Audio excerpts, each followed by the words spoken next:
r/ask Reddit. I am the son of a billionaire. Part of the 1% of the 1% of the 1%. Ask me anything. I am 29 years old. My father is worth just shy of billion. And he's on a rapid trajectory be worth significantly more. I'll leave it at that and provide details as requested. I'll try to be as honest as possible. But obviously I'll be vague on identifiable details. I don't really have anyone to talk to about this because of the uniqueness of the situation. So it's cathartic to speak openly about a subject that's obviously a bit taboo. I'd like to talk about it because it helps me feel more connected. And hopefully it will offer perspective to anyone who has preconceived notions on the super rich, not that I don't expect to validate some of the stereotypes. In sociology class the other day, we had an interesting discussion on how everyone seems to want to identify as being middle class. Poor people often say lower middle class, and people who make 100-600k a year call themselves high middle class. It almost appears that there's a stigma to being very wealthy. You even said it yourself in the description, that it is almost taboo to talk about being wealthy. I'm curious what your insight on this matter might be. For example, why do you think it's taboo to be rich? Have you experienced any resentment from people because of it? What's something about the super rich that you wish the other classes understood about you, as a way to try to make them possibly resent you less? I don't like saying I'm rich because there's a huge risk of resentment. I feel like I should apologize for being the 1%. The sentiment is that the money shouldn't be ours, that it's a zero-sum game and we're stealing from the poor by being so rich. I don't want people hating my dad because of how much money he has. He worked his ass off to earn it, and it was all to provide for his family, as is the goal of most families. That he happened to earn a lot more in pursuit of that isn't something I think he should feel guilty for. He didn't take from the poor. He just had a lot of success. It's jarring for people to vilify him because his career just happened to earn him an extreme amount of wealth. This is not to suggest that he's better than those who had less financial success. There's obviously luck and good timing contributing to where he is today. Resenting me I could understand more, because I did jack squat to earn it. But by the same token, I didn't choose this. So I don't think I should be vilified for something I effectively have no control over. Personally, I believe the resentment comes from the mentality that someone sitting at the top of a company is paying their workers much less than they could easily afford to. The 1% are sitting at the top of the Walmart chain, making billions of dollars, while his employees make minimum wage, living paycheck to paycheck, are struggling to pay for a shitty old car and an apartment, when all it could take to throw their lives into chaos is for that car to inevitably break down, knowing all the while that the guy sitting at the top could sacrifice $1 billion and make all their lives much more livable. My father's businesses are very small, each salaries maybe 20 people. I think most of them have found substantial success as part of their work, but I don't see the books. Part of the reason why he has earned so much money is because there are so few people among whom to split the profit. My dad doesn't work in the public sector, doesn't answer to shareholders, and doesn't want to lose what he considers to be an impeccable team, so he supports them very well. Your dad hiring? Your dad adopting? Duck that. He's single? I'll duck your dad. OP. I don't give a shit. I'll let him smear foie gras on these titties. Drown me in caviar, my guy. Do your nearest and dearest know your worth, potential or otherwise? Money never made the man. So describe yourself and your interests. Do you like toast? Do you despise cauliflower? Are you indifferent to Scrabble? And finally, how are you?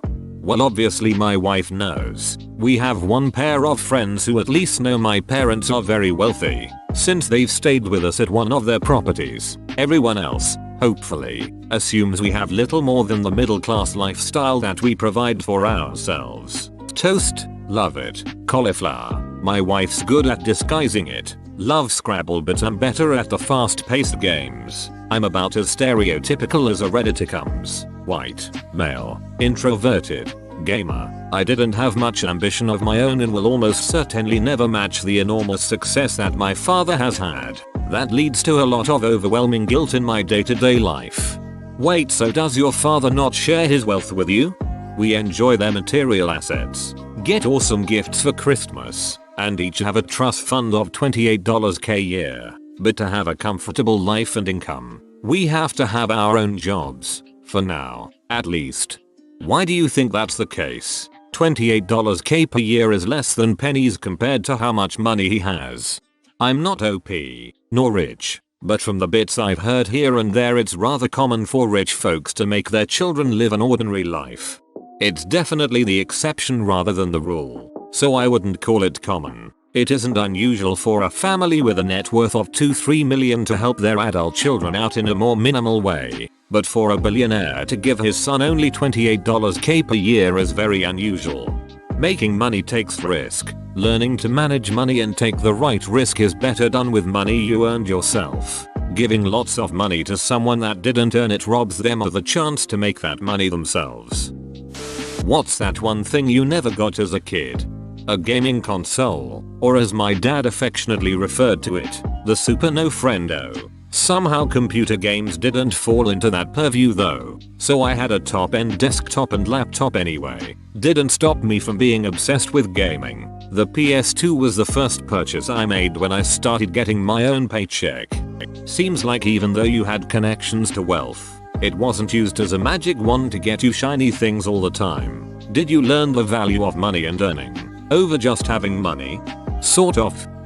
My siblings and I, certainly didn't have carte blanche, and I'm self-sufficient currently outside of a growing and accessible trust fund. But they have a what's mine is yours mentality when it comes to enjoying their homes and possessions, which are plentiful. As we speak, my wife and I are staying in one of their massive homes for a stress-free weekend, and everything from the cars to the cook is at our disposal. These days I've never asked for something that they've said no to, but I've never tried to push the limits. What are your thoughts in the Syria conflict? I'm not nearly knowledgeable enough to form a strong opinion. Oil prices did go up as a consequence though, so that's something. Is that a good thing or a bad thing for you? Good thing. It's such an enormous business that I think I can safely reveal that one. Do you have any regular friends now? What's a Friday night like for you? My wife and I are shut-ins and will spend most evenings just watching shows and playing video games together. When we meet up with friends, we meet at the pub or go to one of each other's houses. A couple times we have taken some friends up to one of my parents' properties, but only after we've come to know them quite well. But generally, unless I'm with my parents at the time, I live a very standard middle-class lifestyle. How did you two meet? High school sweethearts. How did you know that she was the one you were going to marry? I've never felt more comfortable being open and honest with anyone else than I do with her. I feel wholly and happily myself with her, which is a remarkable feeling. First time I am jealous in this thread. Some things are worth more than money. Something I've always wondered, if your internet or cable or phone or whatever ever goes down, do you, or whoever would do that for you, call the regular helpline of whatever company services your connection? Or is there a special super secret high priority line you would have access to? I work for $ISP running phone support, and I'm curious as to whether I may inadvertently get someone famous on the line one of these days. I actually wouldn't know, because almost all of those things are handled by one person who is directly employed by my parents. We tell him what he wants or what's wrong, and he makes it happen. My parents don't need to know how. I figured it'd be something along those lines, but I also figured it may be a chance to find out. Ah well, thanks for responding, and I do hope you find some semblance of normalcy, or whatever else you may be looking for. Now we need I am a modern butler to a billionaire family. What kind of schools did you go to? Were your peers wealthy? What do you do for a living? I went to a private school for grade school, a boarding school for high school, and then private university which I eventually dropped out of, since the familial wealth grew as I did. The peer group evolved over time, but I never understood the extent of their or our worth until recently. My perspective was more than a bit off growing up. As for my current job, I work a generic IT position with a standard salary, nothing that will produce the kind of fortune my father's work has. I have to say, fantastic, ask me anything. Your answers are breaking the stereotype you mentioned. I really like your lifestyle. Your parents didn't give you a free pass with their money, and the pressure to make as much money as them. It seems it's only you. not them telling you to have more ambition. You look down to earth. My question. Do your parents pressure you to want more, make more money? In my situation, my father worked his ass off to have as much money as he does. I am ambitious, not as much as him, yet, but I do get just a little tiny bit of pressure from him. Well, I do think that my anxiety comes from my dad wanting me to do better, in part. As I mentioned elsewhere, I dropped out of college. I did terribly in school, had high overall intelligence and tested well but just failed to put in the necessary sustained effort. I've recently been diagnosed with ADHD and the difference since starting treatment has been profound. But I wouldn't dare tell my father that because he's convinced that it's a fake condition, and b, I doubt the diagnosis myself because it just feels like too convenient of an excuse. I've been taught that there's no excuse for not succeeding other than not working hard enough, and by that metric, I've largely been a failure. My dad's success and his hope for my success has been an enormous burden, but I think at this point he's generally given up on me having the same drive as him. Thoughts on economics and/or politics? Libertarian free market, radical socialism, social democracy, liberal welfare state? I generally lean conservative libertarian on fiscal issues, which probably isn't surprising. What kind of car do you drive?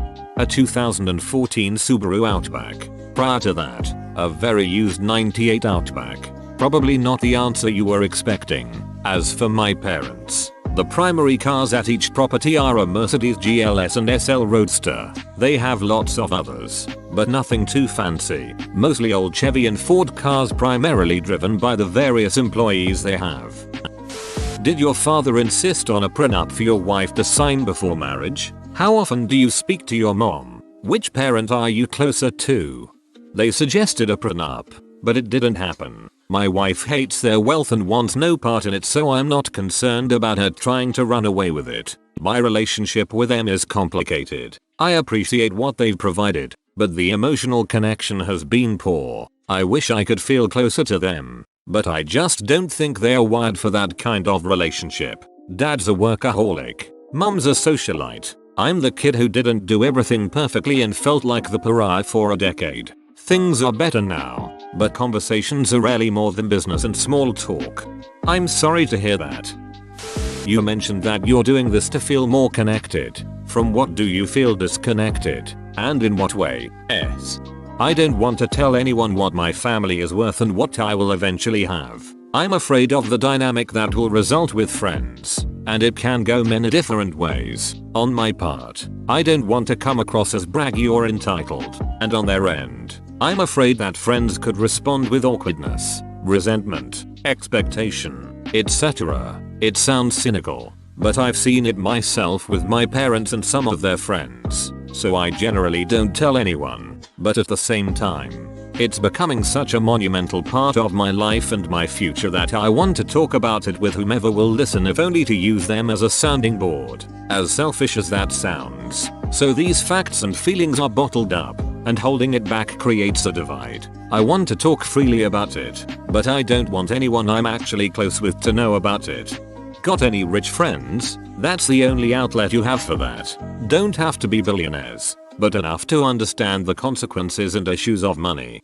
I had a lot of friends in high school who I only realized later were very rich. I didn't keep in touch with them, but I could probably relate better to them. At the same time though, I don't want to isolate myself to that circle. I don't want to lose perspective of a normal lifestyle. What type of hobbies do you have? I like audio related stuff. You need to be a billionaire to afford some of the top of the line things, and growing plants. Technology, media, games. I have an awesome home theater which is my biggest piece of personal extravagance. So, my great-grandparents were very wealthy. They were in the coal business, I believe, so their children, my great-grandparents, grew up wealthy and never did anything. And by the time my grandparents were adults, all the money was gone. Is this something you're worried about or have thought about? I cited a study in another comment that found that 70% of wealthy families lose that status within one generation, 90% in two. So it seems pretty common, and it makes sense. Not only are you dispersing it across more heirs over each generation, But you're also raising children who are increasingly unaware of the value of hard work and only know the luxury lifestyle. It's easy to see how it can be squandered. Are you any less miserable than we are? I have emotional problems like everyone else. But I don't have to worry about my paycheck. I don't have to worry about my retirement. I don't have to worry about supporting my child financially. I don't have to worry about a medical crisis ruining our family. There are so many burdens that I simply won't know. I wouldn't dare make a claim to the same sadness and difficulties that many people deal with. I don't have to worry about a medical crisis ruining our family. Are the joys of living in the UK where the supplies to all of us.